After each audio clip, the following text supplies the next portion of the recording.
Hey y'all, Airgun Angie with Gateway to Airguns. This is the ace in the hole. Yes, this is the Umarex Legends ace in the hole. So what is it? Let's take a look.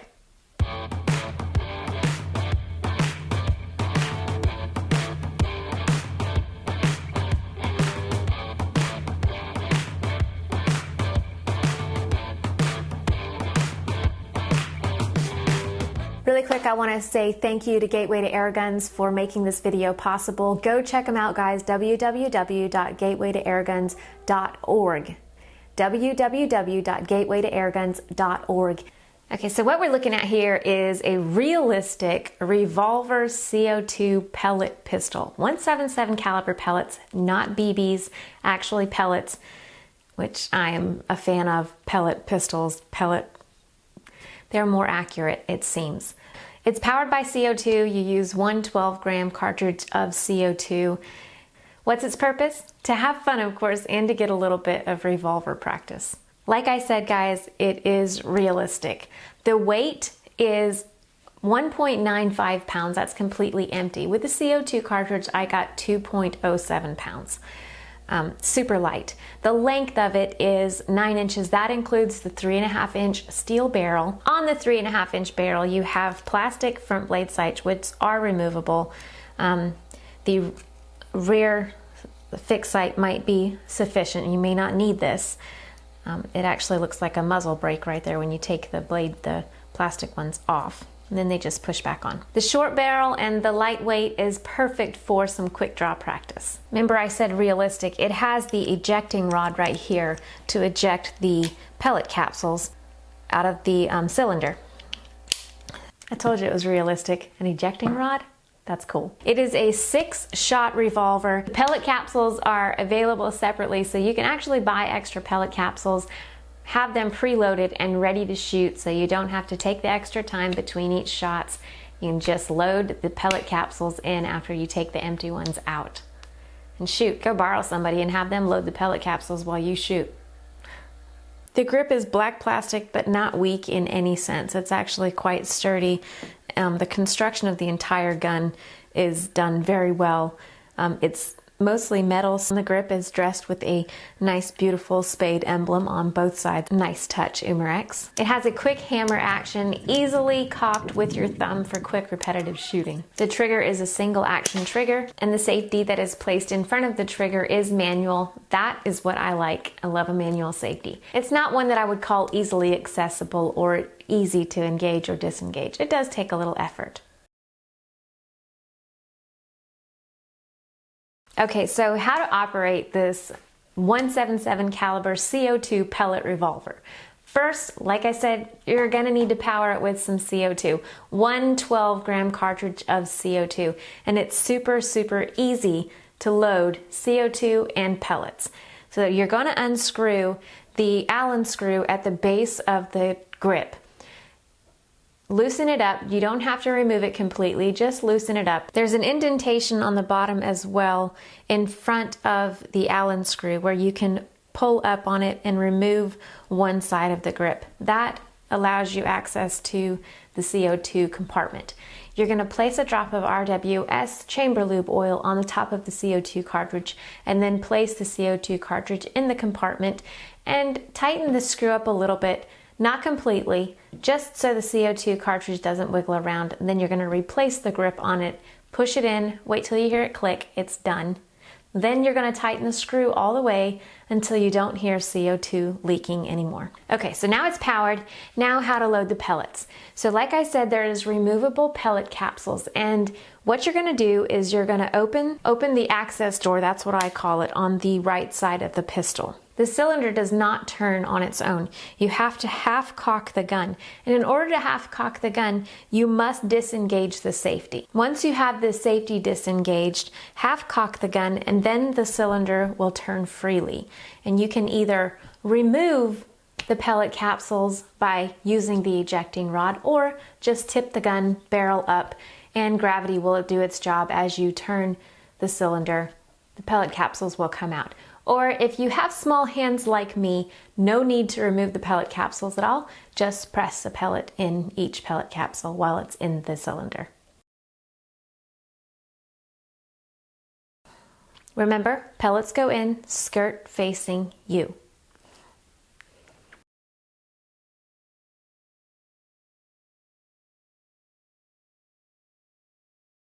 So once you've loaded the pellets in whatever manner is convenient for you, whether you have little hands or large hands, make sure you engage the safety until you're ready to fire. Okay, let's talk about performance. That's accuracy, power, just all around performance. So let's talk about the trigger. The trigger on this one, what do you guys think? It's a CO2 pellet pistol. You think it's got a nice trigger and it's not super inexpensive? Well, yes, it does. I got 12 ounces of trigger pull. To me, that is almost absolutely perfect. So it's got a sweet, sweet trigger. Umarex really paid attention to the details on this one.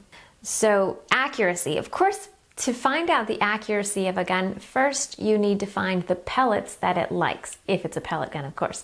And this is, so I took it out and I tested several pellets, and I didn't just test them once, I tested them twice and got 2 different groups out of each of them to find out which ones were the best. After I tested all the many pellets, I separated these ones and did 2-shot groups at 20 feet with each of these pellets. But before I get to that, I want to talk to you guys about velocity. So what type of velocity? These are relevantly close to the same weight. These are 8.4s, these are 8.6s, these are 8.2s, except for these ones. These ones are 5.5s. But these 3 right here are relatively similar in weight, and these 2 are dome top and this one is a wad cutter. So what type of velocity was I getting from each pellet? Okay, the JSB 8.4s, I was getting 295 feet per second and 1.6 foot-pounds of energy.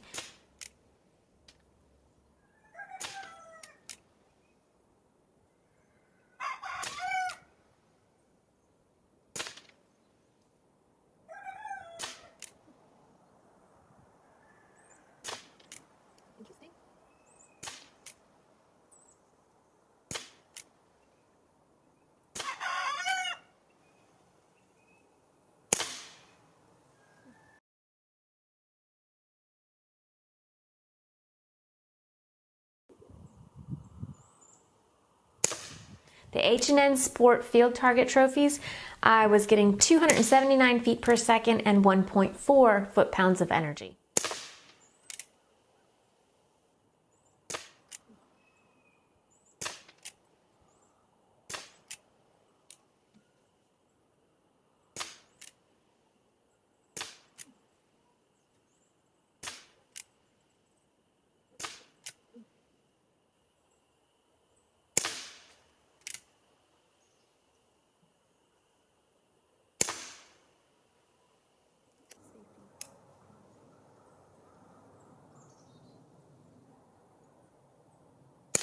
RWS R10 matches, I was getting 300 feet per second with 1.5 foot-pounds of energy.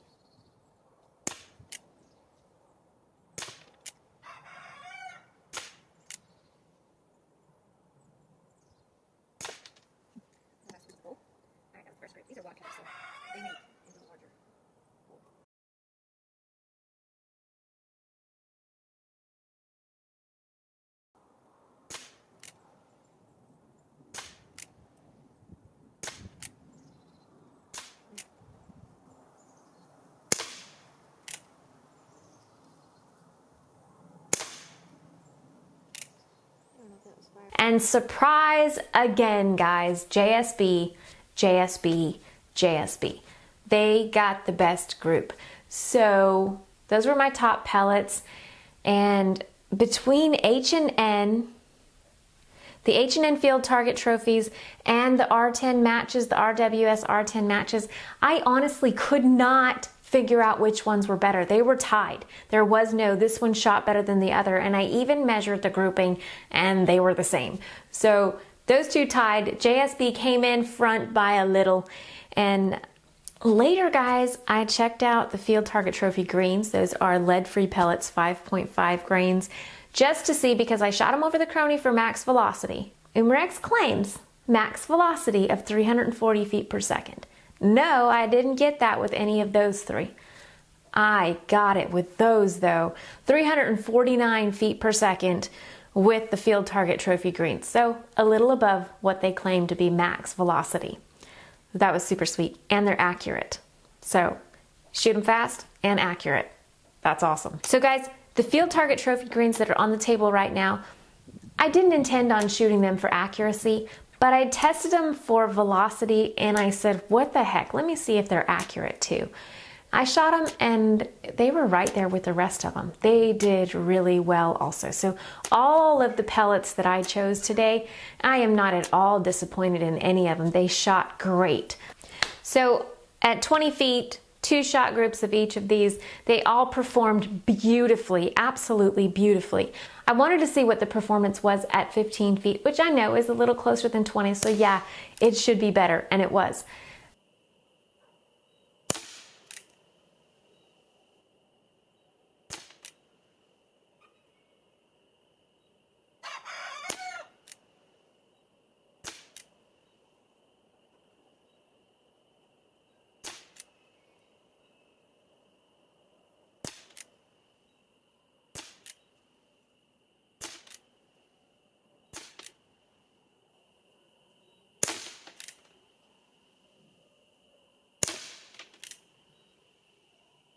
And then also I wanted to check it at a further distance, 30 feet. Now at 30, I shot it offhanded first before on the rest, and I was thinking, oh man, I am terrible at offhand shooting with this pistol.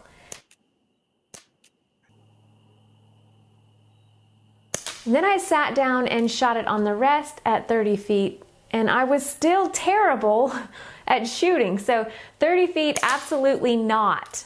It is not a good shooter at 30 feet. Keep it close, guys. 20 feet and under, that's about the max distance that you need to take the Umarex Ace in the Hole revolver pistol. 20 feet would be my distance of choice. Now, at 15 feet, absolutely beautiful, offhand, and on the rest. That's where it shot the best. It didn't shoot bad at all at 20 feet. We have one more thing to discuss. So, what I always like to do is, you know, guns start out when you first put the new capsule of CO2 in the gun. It shoots a little, maybe there's 2 or 3 shots that it needs to get the craziness out of its system, so it does. But then it levels out for a little while. But then when the CO2 starts getting low, it dives down and the accuracy starts dropping. So I like to find out where it shoots the best and for how long it shoots the best. So what I did is, this is my target. I know it says 50-yard target. It's not. It did not shoot this at 50 yards. I should actually replace that with from full to empty, because that's really what this is. A brand new CO2 cartridge all the way down to just about empty. Not really empty because the pellet wouldn't even reach the paper if I shot it like that. But you can see it's about a 2-inch shot group. How many shots did I get with one CO2 cartridge? Well, the chronograph picked up 107. But I know for a fact that some of the shots were not picked up. It said error a couple of times, or a few. And then there might have been a girl behind the gun pulling the trigger that shot a few dry fires. So I'm guessing I got about 120-ish shots per cartridge, which isn't bad. So that's how many shots are on this paper, 120 shots. And you can see the last few shots started dropping. I used the Field Target, the H&N Field Target trophy for this because I actually have more of those than I do JSB. JSB, I need more. So I used the Field Target trophies for this because there really isn't that big of a difference in accuracy between all 3 of the pellets. JSB did do a little better, just gotta mention that. Okay guys, so 120 shots out of one full 12-gram CO2 cartridge. Now the first shot was about 303 feet per second. Then the 60th shot, because I tried to go halfway through. The 60th shot, I got 262 feet per second, and the 120-ish shot was 100 and what? And the 120th shot was 181 feet per second. So there was a decent drop from 303 feet per second down to 181 in the 120 shots. But check out the group. Check out the group. This is the majority of the shots right here, 2 inches. And I did this at 20 feet, 2-inch shot group. These ones are when it started getting low. So that's not terrible at all. That's actually pretty decent. That's about all I have to tell you guys about this little revolver. So, pros and cons. Well, let's do cons first because we always do pros. Let's do the cons first and we'll finish up with the pros. So cons. Well, 6 shots. Oh my, it does not take long to go through 6 shots. It would be nice if there was a little bit more. But then that would change the entire design of the gun. So maybe that con's a little bit ridiculous. Let me pick something else. The front blade sight. It's plastic and flimsy, and I actually think it looks rather cool without it. And I think this rear fixed sight would be sufficient enough. I should have tested that. Maybe I'll do that later. And the only other thing that I really the safety is a little hard to push, which I guess that may be a good thing. I don't know. Okay guys, so we went over the cons. Now, what about the pros? Do I have any? Of course I do. It's the ace in the hole, guys. I love this thing. Don't let me forget Umarex Legends. Legends. That makes it sound so much cooler. Umarex Legends ace in the hole. So what do I like about this gun? Well, there is a lot. And I'm going to start with the fixed, it's not fixed at all. The front blade sight. Yes, I said it was a con. I didn't like it, but just take it off. If you don't like it, take it off. I believe that the rear sight, the rear fixed sight, will be sufficient enough to get your pellet on target. I like the weight and the size of it. It's perfect for my hands. The CO2 and the pellets are all easy to load. It is easy to use. You don't have to fight it. I hate fighting guns. I just want to shoot them. It's accurate up to a certain distance. I mean, it is accurate up to a certain distance, which is, that's everything. And great for practice, really, really great for practice. And one of my favorite things about this, yes, I like to shoot, but I like to look at pretty things. Now this has like a weathered kind of worn look, so it looks like a real classic, and that really catches my eye. So guys, as far as the ace in the hole, Umarex Legends ace in the hole, I think that's about it for my grip review. Go to Gateway to Airguns, check out the video. It has so much information for amateurs, for professionals. I mean, just from every spectrum of the airgunning world, Gateway to Airguns has it. You can get on there and interact with other airgunners, experts and beginners and PCP lovers, Springer lovers, just everyone. Everyone is on there interacting, giving information, receiving information. So get on there and join them, guys. Again, www.gatewaytoairguns.org.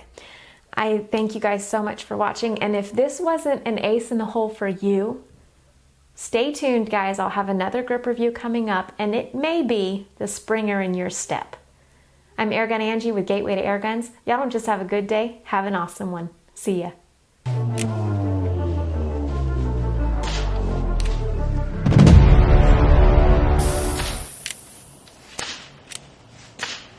It has a quick thumber action. Thumber? What?